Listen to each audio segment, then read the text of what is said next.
Hello and welcome to Always in Escrow with Serena Appel and Colby Burchin. Hello, Colby. Hello, Serena. Well, I am beyond delighted to be speaking today with Jennifer Stano and Danielle Tortorello, Boca-based wives and moms who are super successful businesswomen influencing luxe living, fashion, beauty, and wellness. Ladies, welcome to our show. Thank you. Hi. Thanks for having us. So, Serena, this has been a minute. You know, I've been waiting to get these two on. I'm lucky to know them, and I'm super excited because I think the story today is going to be a wower for many to understand. So, ladies, I'm going to start into it, okay? Sure.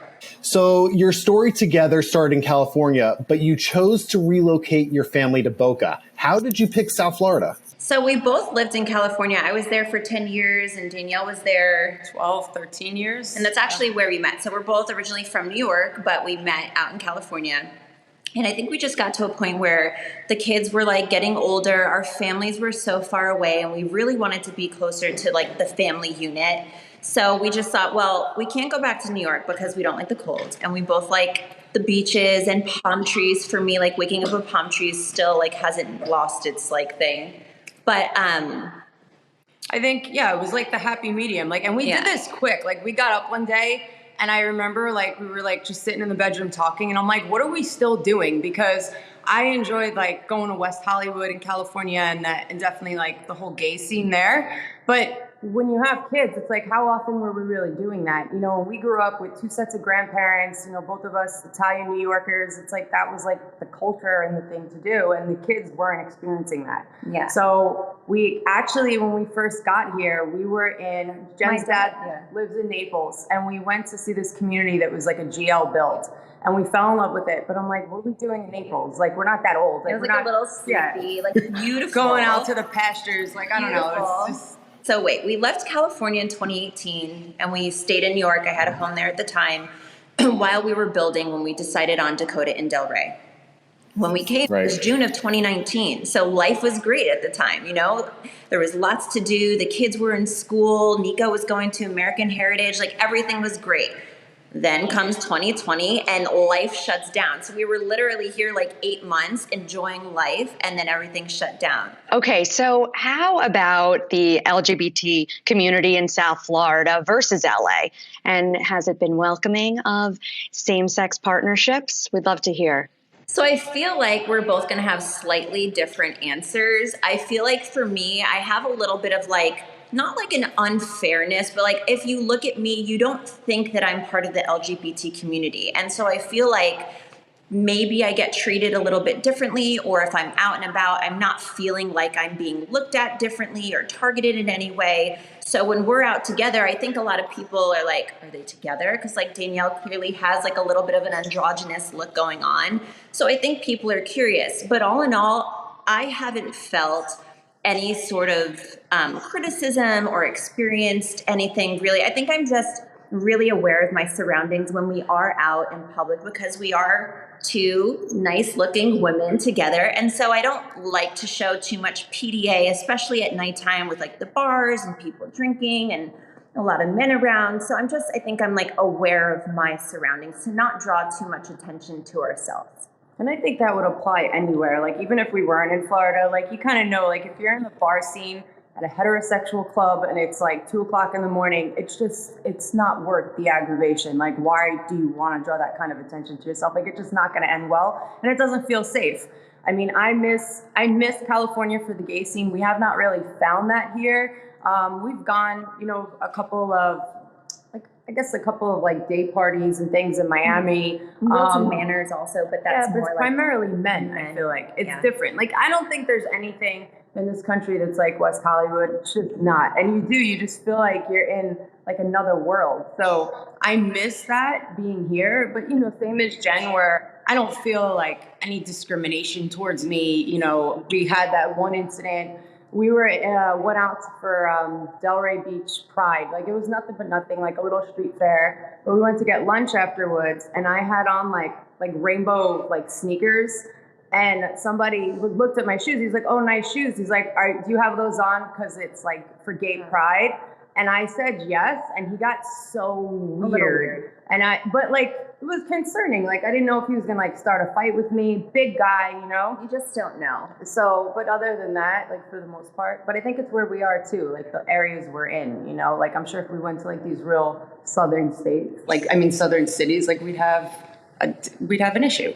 So that brings up a question then. So in New York, you have Fire Island with Cherry Grove. You have Wilton Manors, as you said. Is there an area that you go to? Like, is there somewhere near Boca that has something or no?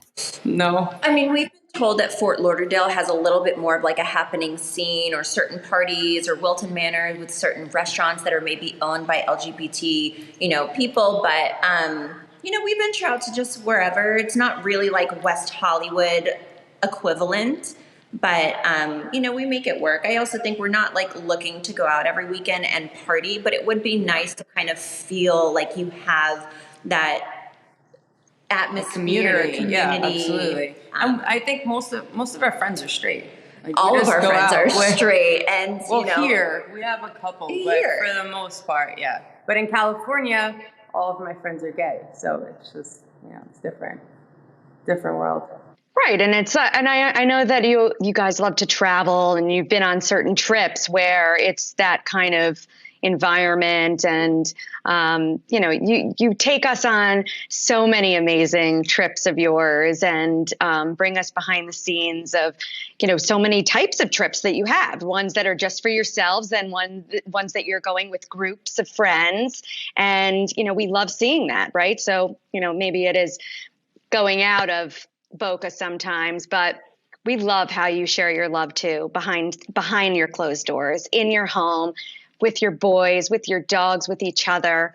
And I want to talk a little bit about raising two young sons in Boca, and you're always sharing family-friendly activities. I know that you recently went to, was it the Harlem Globetrotters, and took them to a great experience like that. So where are your favorite places to take the boys in South Florida? We'd love to hear. Yeah, I feel like South Florida definitely has a lot of things geared towards families, outdoors. I think when we moved here, and even now that like it's starting to cool down a little bit, Bednar's Farmers Market on 441 is such a gem for families. Not only is it a market and has like a farmers market on Saturday and Sunday, but they have an entire like petting zoo walk through. I mean, they have for every holiday they do hay rides, and you could go pick your pumpkins, you could go strawberry picking. Like there's so many things to do there. For the holidays, they always have events, and then even just during the week or on the weekends to just go. They have trucks outside with like roasted corn and homemade ice cream. It's so fun. So, or the Delray Beach markets they have, like they have like the craft show, that kind of thing. Like our boys, sorry, Danielle, I just wanted to add that like our boys are 8, Tino's going to be 9 next month, and Nico's 10, and they still really love to do all of these things. Yeah, they'll say like, "Oh, it's Sunday. Is it family day? Like, what are we doing?" So it's cute. Yeah. Oh, I love that. age. What's that place in Miami? Because with the water park, that it's like Tidal Cove water park. Cool too. It's like the bougiest water park you'll ever go to. It's very expensive to get in for a water park. A lot of fun though. If you go with like a group of friends, because I feel like it kind of caters to the adults, and the children could run around and be crazy, and you could get a like cabana. They have good food options. Yeah. Like it's definitely a cool place to go. And it's clean. It's clean, like for a water park, right? Yeah. So okay, so another place that we love is Boomers. Boomers is in Boca as well, and they have go-karts. They have arcades. They have, I don't know how their like cafe area options are, but like it's a good place. They have batting cages. Bumper boats. They have boats? Yeah. The kids never really wanted to do it. I'm like, really? I don't think the kids want to do it. I think they were too slow moving for them or something. I remember a complaint about the boats. It was about the go-karts. They wanted to do that. Another place that we love is called The Girls, and they have like the boys market, they have the girls market, but behind this girls market, so you go in first and it's like a vintage sort of restaurant, right? And they have like ice cream and all kinds of cool toys. But then once you go through, it like opens up into this entire world in the middle of Delray that you didn't even know existed, with like a petting zoo and animals. And I mean, it's a whole trail that you walk through, and it's just so fun. Like, I really love going with them.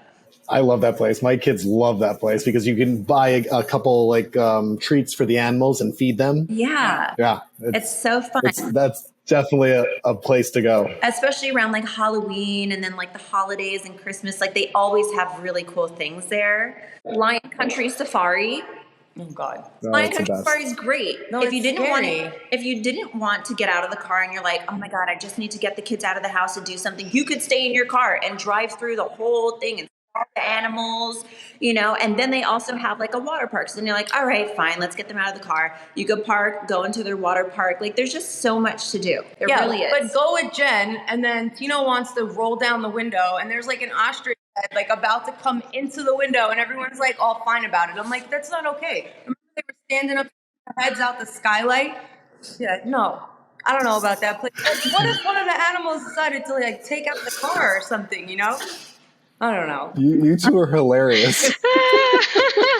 Very okay. traumatized. I actually been there where the ostrich pecks at the car. Yes, you don't open the window. It is scary. So, Jen, you always share your favorite luxe, affordable fashion accessories and curates major looks for travel. How do you get ready for a trip? Oh, God. Okay. So our most recent trip, we went on 18 days to Greece and Italy. So I knew that we were going to be kind of like sprinting across Europe. It wasn't like a week here, a week there. We were literally like 3 days here, 4 days here, 2 days here. So I knew that we had to be like confined to one suitcase each because it would just be a lot to travel with. Didn't matter the weight of the suitcase as long we as weren't paying attention. It was one bag, and that was all I was concerned about. One bag. So what I like to do is I actually search on like TikTok and Instagram in the little search bar, and I'll type in like what to wear in Italy in July or best places to go in Italy. And I'll see all of these people's reels come up that's like my trip to Italy, where I stayed. And then they'll put like their favorite restaurants and places they stayed and how long they stayed or what was the appropriate thing to wear, because apparently Europeans don't dress in gym clothes. It's not appropriate. So you're literally like pre-COVID getting dressed every day in like nice clothes and going about your day. So from there, I would like take notes in a journal because I need to have things written down. I can't keep it on my phone. And I literally would then go and like search the places or look at the clothes. I went on Amazon and I ordered a bunch of things, tried them on. And then like there was this one place in Italy I knew was like an orange theme. It's called Arenziano Beach Club. And I was like, okay, for our Arenziano Beach Club day, we are going to wear orange. So I bought myself an orange little outfit. Danielle got herself situated. We would try them on together, and then I would take a photo of me in my outfit with the accessories, what shoes I'm going to wear, bag, everything, and keep that in my phone. So when I travel, because I like to pack like Tetris and nothing stays in an outfit, like I need to make it all fit, I would then be like, okay, this is what I'm wearing today. Or this is what I'm wearing here. And I'd have like a little reference guide. Like if I could have printed it and made a book in time, I would have. We planned out 18 days worth of outfits. And then like a couple maybes and like pool night. And then when we got to Greece, so the first part of our trip, where do we go first? Mykonos? Okay, so we go to Mykonos. And then day 2, I got food poisoning because I decided that I would eat an oyster from the guy with the bucket. But I'm like, we're in a nice restaurant. I'm fine. Like my stomach could take anything. It was a really nice restaurant, though. It was very nice restaurant. Yeah, Scorpios and Mykonos. Yeah, Scorpios is amazing. He comes and he opens the oyster at your table and you slurp it down. They don't wash it, clean it, like nothing. But you don't tell me any of this till after I had watched. it. I'm like after I had it, she's like, oh, you shouldn't have done that. And I'm like, why? I'm fine. So that morning, deathly sick, and Jen's like, you got to get it together because we have a 3-hour boat ride. Like, we have to be on to Santorini. I'm like, okay, it's like 100 degrees out. When we get to this boat to go to Santorini, it was like, they don't line you up. Nobody tells you anything, you know. The boat just pulls up, and you all just kind of run on like cattle, right? Yeah.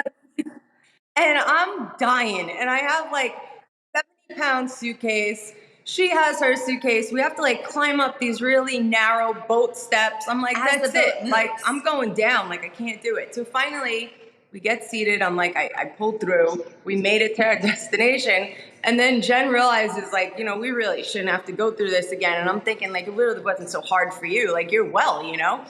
She leaves a big chunk of her clothes at the next hotel and tells the guy to please ship them back to our house because I already took a photo in the outfit. She's definitely not wearing it again. It's done. Truth. That's so strategic. That is brilliant and hysterical. True. But that is so smart, right? I get rid of what you don't need. It doesn't need to weigh you down. I trusted the hotel. It was a beautiful hotel, and I knew that I could just leave it in their little and be like, "Please ship this home." And you know, they billed me for it, and it arrived, and it was great. Divine cave experience. Right? It was amazing. A cave hotel. That's where like our photo shoot. We took because again, like I wasn't well, but we took most of our photos in Santorini because it was just kind of like hanging in the room, and then we went out that day for her flying dress shoot, but. The Santorini flying dress. And I love the picture of you solo and then together. And you weren't well that day? No, it was horrible. You looked amazing. People are like, you should have like wore something better. And I'm like, guys, look, just be happy standing. Like I wasn't really concerned. Like I wasn't like ironing my shirt that morning. Like I just was like, I got to get it together and pull through for her. So you fooled a lot of people. I'm telling you, you looked great. I would never have known you were sick. I'm like that, like mentally, if I have to, like I could pull through. And like I didn't want to let her down. I'm like, when are we doing this again, you know? So I had to get it together. One more thing I like to do though is when we're traveling is if there's something that I bought like on Amazon that I knew I was wearing for a specific event or like, you know, whatever on our vacation and I probably wouldn't wear it again. I like to leave it folded really nice in the hotel with a little note that's like, if you'd like it, like it's, you know, for you. And I leave it for the cleaning ladies or the hotel staff just to like, one, get it out of my suitcase. And two, maybe they'll like it. Maybe they have somebody that they'd like to give it to or whatever. So I do that too. It goes over well because they've seen people's reactions. And it's really sweet. I mean, you deserve like a gold heart. That's amazing. I love that. I want to be on the receiving line. Oh, I love it. That's so funny. Okay, so wait, one more thing about travel, because you often will coordinate your looks. How long does it take for you to do that? And do you line up together and get it all together? I think whoever knows what they want to wear that day takes the lead, like whoever gets there faster. And then the other person's like, all right, I'll wear this if you're wearing that, right? Yeah. Like usually we do that. We know like, okay, well, Mykonos is more of like a sexy vibe. So why don't we save our sexier bikinis with this color? We know Santorini is more like family and luxury feeling and more white. So like, let's plan that. So we definitely take into account like the atmosphere and where we're actually going. And then plan that way. And Jen took the lead. Like I didn't do any of this research on my own whatsoever. Like she looked everything up and then like showed me pretty much what to do. I had like ideas. That I wanted to know who creates the itinerary. So Jen, I guess that's you for the most part, and Danielle gets to come along for the ride. What a ride. You come up with amazing ideas. I think we both do when we're like planning, but like for to wear and everything, Jen does for sure. I think so. I just get like, I like to say that like pictures will last like a lot longer in life than like your memory will. So like make sure you show up amazing if you're going to have a photo taken or a memory that you'd like to have. So I think it's better to be a little overdressed than underdressed. And I like to plan for sure. Yeah. And then I think too, like, I wanted to make sure like a lot of the stuff we're like, oh, we'll wing it. We'll figure it out when we're there. But I knew there were certain restaurants and things we really wanted to go to. And I didn't know, like everybody was saying, like Europe's packed. So that I looked up online like ahead of time and made sure we were booked in certain cities to have like a really nice view at a restaurant, like with good food on like a weekend, like make sure we were good for things like that. Danielle's all about the ambiance. Like on the day-to-day, we have date night twice a week, by the way, and we take those date nights very seriously because it's really important to connect with your partner, get on the same page, kind of like unwind from like the kid life because as they get older, it's not always easier, especially in this age right now. Like they require a lot of attention, running around, planning activities.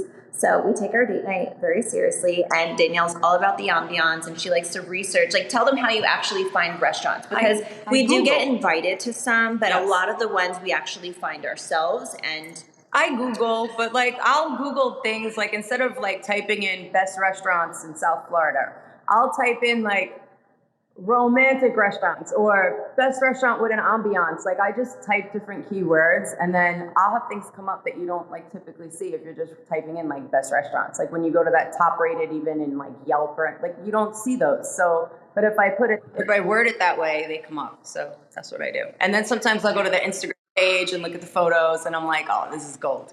But I'm definitely following along for all those like secret spots, because we love how you share so many of your favorite places around South Florida when you're traveling, and from beauty to fitness to food. How are you finding all of these places, right? You're always discovering these spots, and we're discovering them with you. So tell us more. Tell us any new finds. Well, we were living in California for 10 years. So I was in Beverly Hills, in the heart of all of like the goodness. And I had my people that I went to for 10 years. And then when we moved here, it was literally like starting fresh, from everything from finding a dentist to finding who's going to do your Botox, fillers, nails, eyebrows. So what I had done was I posted on my Instagram community with a question box and asked, like, who's the go-to for everyone? I need all the details. I need a new GP. I need a doctor for my kids. I need to know who does the best lips, And so people would write in with who they go to, what they get from those people, and then I would do my research. So I would go to their Instagram page. I would look at before and afters, because I don't care how nice your website is. I want to see your work. I want to see what you started with. I want to see what the end result was. Like, I want to see those things. And then from there, I think we contacted the people. We would go and test them out, and then decide like who's going to be our people. So I have a list. I couldn't find a barber when I got out here. So I was cutting my hair. I used to be a dog groomer, so I was cutting my hair with the grooming clippers. I mean, it came out pretty good, right? But it's not the same.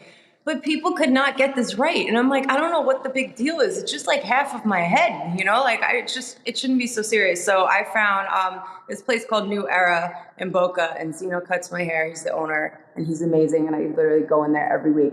I mean, do you want us to spill the beans on some of the actual people, or... Up to you. You can spill the beans on some good people. Peace, Love, Med Spa. So Peace, Love, Med Spa. Wait, gotta be specific. Lindsay or Alana, and she does our lips, and for me, fillers. Botox is Dr. Farber, Scott Farber in Boca. Our eyebrows are microbladed. We both go to Sculpted by Robin, and she is amazing. Every girl goes to, and Guy, let me know. Everyone goes to Robin for eyebrows, shaping, or microblading. And that's all in Boca so far, right? This is all in Boca. Dr. George Dental. He's an amazing dentist. Yeah. We go to him for our cleanings. The place is immaculate, spotless. The staff is so nice. We just started going to M Spa for hydrofacials. Yep, they do our skin, our facials, literally an hour in and out. Mask. Okay, my hair. Okay, there you go. I have hair extensions, so I love two different people because they do two different techniques. Boca Dream Hair, and I see Anne there, and then I go to Carol, but Sheer Luck Salon. So Carol does my extensions. That's who I have in right now. Nice. We just got a really good download. I hope you take notes. I mean, you do share that. Like, you do share where you're going, and I love that. But we just got it as like a little list. Like, amazing. Thank you so much. The audience is going to scoop that up. So we want to talk a little bit about your influence and where you draw your inspiration. Who are you following? I am following and loving Lauren Bostic right now. And she and I both started our blogs back in 2010. And she lived out in California. She owns a company called Skinny Confidential. And her husband also have a podcast called the His and Hers Show for the Skinny Confidential. And she's a businesswoman, she's a mom, and I really just admire how she's able to schedule herself to like have the family time, take care of business, run the empire that she does. And so she's definitely somebody right now that I'm listening to her podcast a lot and following her on Instagram. So that's who I'm into right now. Okay, so We want to talk about Jen's Xplant journey. What led you to getting implants and getting the Xplant? And there aren't that many doctors that provide the procedure or even are familiar with it or qualified. And how did you find your doctor? We'd love to hear all about this because you are inspiring so many. Thank you. So I explanted, January will be 5 years, so in 2019.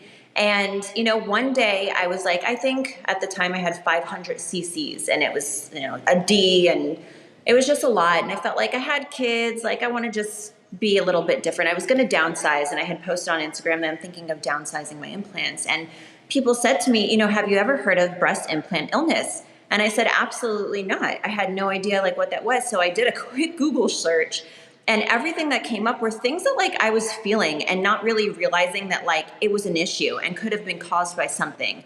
And simple things as far as like headaches every day, migraines weekly, constant urinary tract infections, that like it was just really odd things. My hands were swollen, my eyes were a little bit yellow. And I said to Danielle literally that day when she got home from work, and I was like, I think I'm going to remove my implants. And she looked at me and she was like, are you sure? Like, why? And I went through the whole thing. And, she was so supportive. She was just like, if you think that that's what's affecting you and you think that it's going to help you, like, I'll support you. She was really nervous about me having to go under. But I think at the end of the day, she just wanted me to be healthy. I really was. I had brain fog. I had memory loss. Like, there was just things that at 30, oh my God, 32 at the time, I shouldn't have been experiencing. Well, I think too, I was shocked but I was like, I think initially, because she just randomly was like, oh, by the way, like this wasn't a conversation. She's like, I think I'm going to Xplant. And I was concerned that what if she went through this and she wasn't happy? Like, I didn't know, like, what does that look like? Like, physically, what are you going to look like afterwards? But she was, like, really confident in her decision. And to me, I'm like, it doesn't matter to me. Like, of course, like, at the end of the day, I just want her to be, healthy and happy. I was scared. We went to do this out, was it in Ohio? And, so we're not home. We're in another state. She's under for, like, 6 hours. Let me talk about how I found the doctor. I'm sorry. You passed all of that stuff. So let me just go back to the beginning where I initially wanted implants, because growing up, I never developed. And I did get made fun of in middle school, as young as middle school, for not developing like some of my other friends and just girls had. And so I was called things like pancake. Like, I literally remember to this day, and I'm 38 now, somebody tapping me on the shoulder in the lunchroom at the table with my friends and being like, I just wanted to tell you that like you're as flat as an ironing board, and then walked away. And I was like, and I was like, am I really that flat? And here I am thinking, oh, maybe I have a little something, but like, and they were all supportive. And I just think that, that's such a vulnerable time for like children to just, all they want to do is fit in. And, so I think from then when I turned 18, like I had a goal. I had a little piggy bank that said boob job bank. And I literally would save money and put it in there. It was the funniest thing. I have to find a photo. And I saved up. So when I turned 18 and I graduated high school and I was in college, I got my first set of implants. And, it was definitely life-changing. I can't sit here and say that I wouldn't tell somebody not to get them, because it did so much for my confidence. And at the end of the day, you want to feel confident. Your confidence can change like your entire life. And, as 15 years later and going through 4 sets, 2 of which were reconstructive surgeries, I got to a point where I was confident enough to say, I don't care at the end of the day if I end up with no boobs. If I go from a D to a AA, which I did, I'm okay with that, because my health at that point was more important than my aesthetic. But had I not had these implants that got me to a point where I was confident, I don't know if I would have ever reached that point or been that person. So I can't like erase the past. If anything, I would just say for people considering getting implants is to really look into it now that breast implant illness is such a thing and is coming out, and the FDA is looking into putting labels on it, kind of like cigarettes, like this can cause cancer. And then just educating yourself. If you feel like something's wrong and you can't, pinpoint what it is, your doctor can't, maybe look inside. Maybe it really is these silicone plastic bags that are sitting in your body at 98 degrees every day for how many years that are affecting you. So I did Xplant. You can't tell because I am wearing something that I am coming out with, and I am very excited for 4 years in the making. But yeah, that's kind of how it was. And I feel, I'll never put them back in, but there are times where I want to feel like I have a little something going on. So I'm excited to release this project of mine. And we're so excited for what's to come. Everybody needs to follow along. And we can't wait for when it is revealed. I think it is really going to be, it's such a much needed product. So I know in my family, we're going to definitely be stocking up. But you also hinted at another something special coming soon. So we'd love to hear what's on the horizon, or tell our viewers how they can be among the first to hear all about your announcements. So Danielle and I do have a little project that we're also working on together. And I think it's just kind of geared towards women. Right? It's geared towards women, with but different styles. Yeah, it's encompassing both of our styles. So Danielle is a woman, but she likes to wear androgynous looking clothes. And I think at the end of the day, it's hard for her to find women's clothes that fit like men's, but run the size of like a woman would be. Yeah. So we're taking all of these things into account from me and her and combining it and coming out with a little line. And I guess I shouldn't say it's not just for women, it's for anyone, but the sizes are going to be based on women's. But everything will be like interchangeable, and so we're excited. Genius. I don't want to say too much. So. Genius. That's genius. You guys, you're going to blow it out the park. That's amazing. We've been really strategic in not like oversharing until we're really ready to. So this is actually the first time that I've even talked about anything that I'm coming out with or that we're launching. So Jen's been hinting, I think, a little bit. I've been like a vault. I'm like, I don't want any like energy towards it. Like, let's just get it out there, and then we're gonna put it on blast. So that's the plan. We are honored that you told a little tidbit on our podcast, so thank you so much. And we are doubly honored that you both came on our podcast. We are so appreciative. How can people find you if they're not following you already?